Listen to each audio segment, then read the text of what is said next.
नमस्कार शेतकरी मित्रांनो, महाराष्ट्रात पुढच्या काही दिवसात विशेषतः कोकण आणि विदर्भात पावसाचा जोर वाढण्याची शक्यता आहे.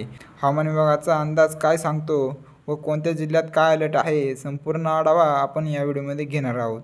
तत्पूर्वी तुम्हाला एक छोटीशी विनंती आहे शेतकरी मित्रांनो, तुम्ही आपले व्हिडिओ पाहताय परंतु आपल्या शेती हवामान अंदाज यूट्यूब चॅनलला सबस्क्राईब करत नाही. त्यामुळे आत्ताच आपल्या शेती हवामान अंदाज यूट्यूब चॅनलला सबस्क्राईब नक्की करा. तर शेतकरी मित्रांनो, नैऋत्य मोसमी वारे पुढच्या 2 ते 3 दिवसात संपूर्ण भारत व्यापण्याची शक्यता आहे. पुढचे 7 दिवस भारताच्या वायव्य, मध्य, पूर्व आणि ईशान्य भागात पावसाचा जोर कायम राहण्याची शक्यता हवामान विभागाने वर्तवलेली आहे.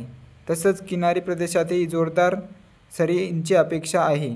पुढच्या 24 तासांमध्ये कोकणातल्या जिल्ह्यांमध्ये बहुतांश ठिकाणी जोरदार ते अतिजोरदार पावसाची शक्यता हवामान विभागाने वर्तवलेली आहे. घाट प्रदेशात तुरळक ठिकाणी जोरदार पावसाची शक्यता आहे. तसेच विदर्भातही तुरळक ठिकाणी जोरदार ते अतिजोरदार पावसाची शक्यता हवामान विभागाने वर्तवलेली आहे. तर शेतकरी मित्रांनो, विदर्भातील इतर ठिकाणी तसेच मराठवाड्यातील जिल्ह्यांमध्येही मेघगर्जनेसह सोसाट्याचा वारा आणि हलका ते मध्यम सरींची शक्यता आहे.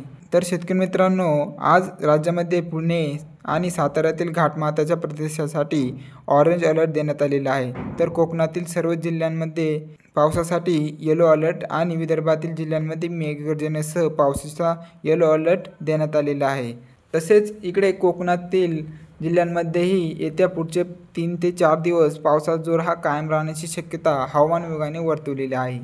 तर शेतकरी मित्रांनो, हवामानामध्ये अचानक बदल होत असतात. आपण आपल्या शेती हवामान अंदाज यूट्यूब चॅनलवरती पावसाचे नवनवीन व ताजे अपडेट घेऊन येत असतो.